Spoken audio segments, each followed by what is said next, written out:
New Keynesian economics is a school of contemporary macroeconomics that strives to provide microeconomic foundations for Keynesian economics. It developed partly as a response to criticisms of Keynesian macroeconomics by adherents of new classical macroeconomics. Two main assumptions define the new Keynesian approach to macroeconomics. Like the new classical approach, new Keynesian macroeconomic analysis usually assumes that households and firms have rational expectations. But the two schools differ in that new Keynesian analysis usually assumes a variety of market failures. In particular, new Keynesians assume that there is imperfect competition in price and wage setting to help explain why prices and wages can become sticky, which means they do not adjust instantaneously to changes in economic conditions. Wage and price stickiness, and the other market failures present in new Keynesian models, imply that the economy may fail to attain full employment. Therefore, new Keynesians argue that macroeconomic stabilization by the government or by the central bank can lead to a more efficient macroeconomic outcome than a laissez-faire policy would. Development 1970s. The first wave of new Keynesian economics developed in the late 1970s. The first model of sticky information was developed by Stanley Fischer in his 1977 article, Long-Term Contracts, Rational Expectations, and the Optimal Money Supply Rule. He adopted a staggered, or overlapping, contract model. Suppose that there are two unions in the economy, who take turns to choose wages. When it is a union's turn, it chooses the wages it will set for the next 2 periods. This contrasts with John B. Taylor's model where the nominal wage is constant over the contract life, as was subsequently developed in his 2 articles, one in 1979, Staggered Wage Setting in a Macro Model, and one in 1980, Aggregate Dynamics and Staggered Contracts. Both Taylor and Fisher contracts share the feature that only the unions setting the wage in the current period are using the latest information. Wages in half of the economy still reflect old information. The Taylor model had sticky nominal wages in addition to the sticky information. Nominal wages had to be constant over the length of the contract. These early new Keynesian theories were based on the basic idea that, given fixed nominal wages, a monetary authority can control the employment rate. Since wages are fixed at a nominal rate, the monetary authority can control the real wage by changing the money supply and thus impact the employment rate. 1980s menu costs and imperfect competition. In the 1980s, the key concept of using menu costs in a framework of imperfect competition to explain price stickiness was developed. The concept of a lump sum cost to changing the price was originally introduced by Szczecinski and Weiss in their paper looking at the effect of inflation on the frequency of price changes. The idea of applying it as a general theory of nominal price rigidity was simultaneously put forward by several economists in 1985–6. George Akerlof and Janet Yellen put forward the idea that due to bounded rationality firms will not want to change their price unless the benefit is more than a small amount. This bounded rationality leads to inertia in nominal prices and wages, which can lead to output fluctuating at constant nominal prices and wages. Gregory Mankiw took the menu cost idea and focused on the welfare effects of changes in output resulting from sticky prices. Michael Parkin also put forward the idea, although the approach initially focused mainly on the rigidity of nominal prices. It was extended to wages and prices by Olivier Blanchard and Nobuhiro Kiyotaki in their influential article Monopolistic Competition and the Effects of Aggregate Demand. Hugh Dixon and Klaus Hansen showed that even if menu costs applied to a small sector of the economy, this would influence the rest of the economy and lead to prices in the rest of the economy becoming less responsive to changes in demand. While some studies suggested that menu costs are too small to have much of an aggregate impact, Lawrence Ball and David Romer showed in 1990 that real rigidities could interact with nominal rigidities to create significant disequilibrium. Real rigidities occur whenever a firm is slow to adjust its real prices in response to a changing economic environment. For example, a firm can face real rigidities if it has market power or if its costs for inputs and wages are locked in by a contract. Ball and Romer argued that real rigidities in the labor market keep a firm's costs high, which makes firms hesitant to cut prices and lose revenue. The expense created by real rigidities combined with the menu cost of changing prices makes it less likely that firm will cut prices to a market clearing level. Even if prices are perfectly flexible, imperfect competition can affect the influence of fiscal policy in terms of the multiplier. Hugh Dixon and Gregory Mankiw developed independently simple general equilibrium models showing that the fiscal multiplier could be increasing with the degree of imperfect competition in the output market.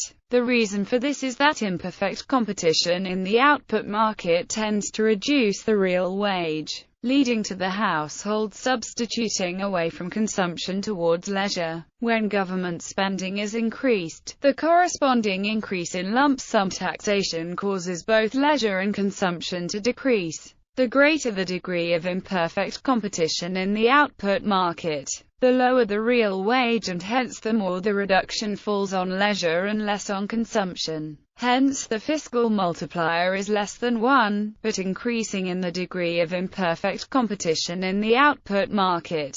The Calvo staggered contracts model. In 1983, Guillermo Calvo wrote Staggered Prices in a Utility Maximizing Framework. The original article was written in a continuous time mathematical framework, but nowadays is mostly used in its discrete time version. The Calvo model has become the most common way to model nominal rigidity in new Keynesian models. There is a probability that the firm can reset its price in any one period h, or equivalently the probability that the price will remain unchanged in that period. The probability h is sometimes called the Calvo probability in this context. In the Calvo model, the crucial feature is that the price setter does not know how long the nominal price will remain in place, in contrast to the Taylor model where the length of contract is known ex ante. Coordination failure. Coordination failure was another important new Keynesian concept developed as another potential explanation for recessions and unemployment. In recessions, a factory can go idle even though there are people willing to work in it, and people willing to buy its production if they had jobs. In such a scenario, economic downturns appear to be the result of coordination failure. The invisible hand fails to coordinate the usual, optimal, flow of production and consumption. Russell Cooper and Andrew John's 1988 paper Coordinating Coordination Failures in Keynesian Models expressed a general form of coordination as models with multiple equilibria where agents could coordinate to improve each of their respective situations. Cooper and John based their work on earlier models including Peter Diamond's 1982 coconut model, which demonstrated a case of coordination failure involving search and matching theory. In Diamond's model, producers are more likely to produce if they see others producing. The increase in possible trading partners increases the likelihood of a given producer finding someone to trade with. As in other cases of coordination failure, Diamond's model has multiple equilibria, and the welfare of one agent is dependent on the decisions of others. Diamond's model is an example of a thick market externality that causes markets to function better when more people and firms participate in them. Other potential sources of coordination failure include self-fulfilling prophecies. If a firm anticipates a fall in demand, they might cut back on hiring. A lack of job vacancies might worry workers who then cut back on their consumption. This fall in demand meets the firm's expectations, but it is entirely due to the firm's own actions. Labor market failures. Efficiency wages. New Keynesians offered explanations for the failure of the labor market to clear. In a Walrasian market, unemployed workers bid down wages until the demand for workers meets the supply. If markets are Walrasian, the ranks of the unemployed would be limited to workers transitioning between jobs and workers who choose not to work because wages are too low to attract them. They developed several theories explaining why markets might leave willing workers unemployed. The most important of these theories, New Keynesians, was the efficiency wage theory used to explain long-term effects of previous unemployment, where short-term increases in unemployment become permanent and lead to higher levels of unemployment in the long run. In efficiency wage models, workers are paid at levels that maximize productivity instead of clearing the market. For example, in developing countries, firms might pay more than a market rate to ensure their workers can afford enough nutrition to be productive. Firms might also pay higher wages to increase loyalty and morale, possibly leading to better productivity. Firms can also pay higher than market wages to forestall shirking. Shirking models were particularly influential. Carl Shapiro and Joseph Stiglitz's 1984 paper Equilibrium Unemployment as a Worker Discipline Device created a model where employees tend to avoid work unless firms can monitor worker effort and threaten slacking employees with unemployment. If the economy is at full employment, a fired shirker simply moves to a new job. Individual firms pay their workers a premium over the market rate to ensure their workers would rather work and keep their current job instead of shirking and risk having to move to a new job. Since each firm pays more than market clearing wages, the aggregated labor market fails to clear. This creates a pool of unemployed laborers and adds to the expense of getting fired. Workers not only risk a lower wage, they risk being stuck in the pool of unemployed. Keeping wages above market clearing levels creates a serious disincentive to shirk that makes workers more efficient even though it leaves some willing workers unemployed. 1990s. The new neoclassical synthesis. In the early 1990s, economists began to combine the elements of new Keynesian economics developed in the 1980s and earlier with real business cycle theory. RBC models were dynamic but assumed perfect competition. New Keynesian models were primarily static but based on imperfect competition. The new neoclassical synthesis essentially combined the dynamic aspects of RBC with imperfect competition and nominal rigidities of new Keynesian models. Tacune was one of the first to do this, in a model which used the Calvo pricing model. Goodfriend and King proposed a list of 4 elements that are central to the new synthesis: intertemporal optimization, rational expectations, imperfect competition, and costly price adjustment. Goodfriend and King also find that the consensus models produce certain policy implications. Whilst monetary policy can affect real output in the short run, but there is no long-run trade-off. Money is not neutral in the short run but it is in the long run. Inflation has negative welfare effects. It is important for central banks to maintain credibility through rules-based policy like inflation targeting. Taylor Rule. In 1993, John B. Taylor formulated the idea of a Taylor Rule, which is a monetary policy rule that stipulates how much the central bank should change the nominal interest rate in response to changes in inflation, output, or other economic conditions. In particular, the rule stipulates that for each 1% increase in inflation, the central bank should raise the nominal interest rate by more than 1 percentage point. This aspect of the rule is often called the Taylor principle. According to Taylor's original version of the rule, the nominal interest rate should respond to divergences of actual inflation rates from target inflation rates and of actual gross domestic product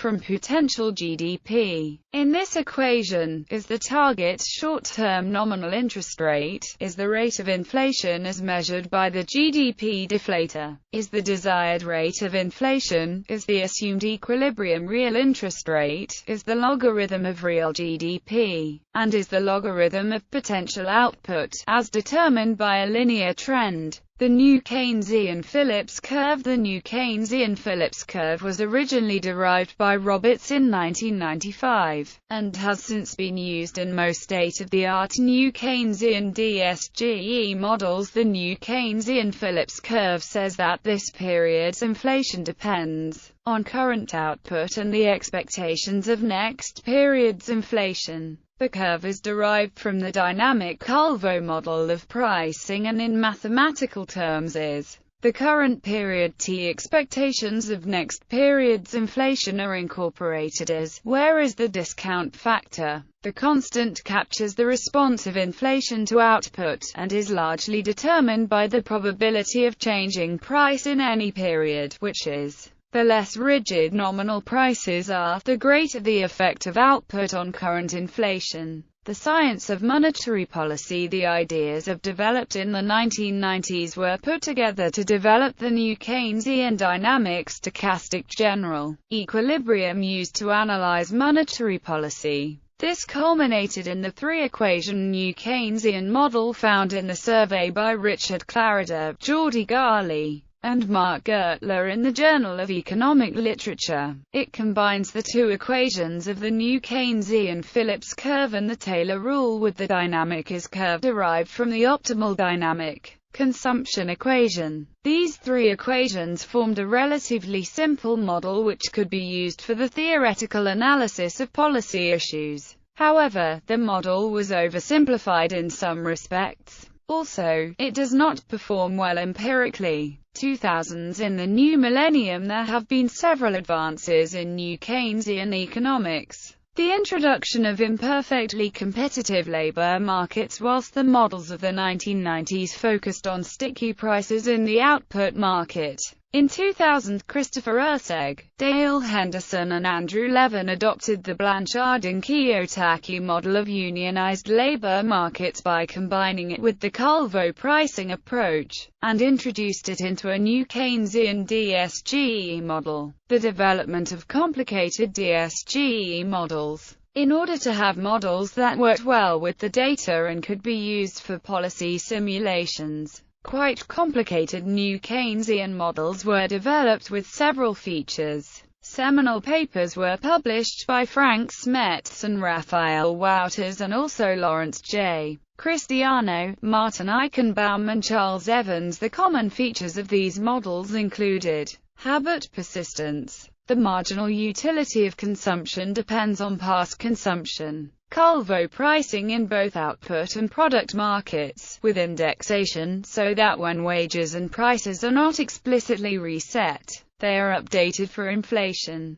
Capital adjustment costs and variable capital utilization. New shocks. Demand shocks, which affect the marginal utility of consumption. Markup shocks that influence the desired markup of price over marginal cost. Monetary policy is represented by a Taylor rule. Bayesian estimation methods. Sticky information. The idea of sticky information found in Fish's model was later developed by Gregory Mankiw and Ricardo Reis. This added a new feature to Fish's model. There is a fixed probability that you can replan your wages or prices each period. Using quarterly data, they assumed a value of 25%. That is, each quarter 25% of randomly chosen firms, unions can plan a trajectory of current and future prices based on current information. Thus, if we consider the current period, 25% of prices will be based on the latest information available, the rest on information that was available when they last were able to replan their price trajectory. Mankiw and Reis found that the model of sticky information provided a good way of explaining inflation persistence. Sticky information models do not have nominal rigidity. Firms or unions are free to choose different prices or wages for each period. It is the information that is sticky, not the prices. Thus, when a firm gets lucky and can replan its current and future prices, it will choose a trajectory of what it believes will be the optimal prices now and in the future. In general, this will involve setting a different price every period covered by the plan. This is at odds with the empirical evidence on prices. There are now many studies of price rigidity in different countries: the US, the Eurozone, the UK and others. These studies all show that whilst there are some sectors where prices change frequently, there are also other sectors where prices remain fixed over time. The lack of sticky prices in the sticky information model is inconsistent with the behavior of prices in most of the economy. This has led to attempts to formulate a dual stickiness model that combines sticky information with sticky prices.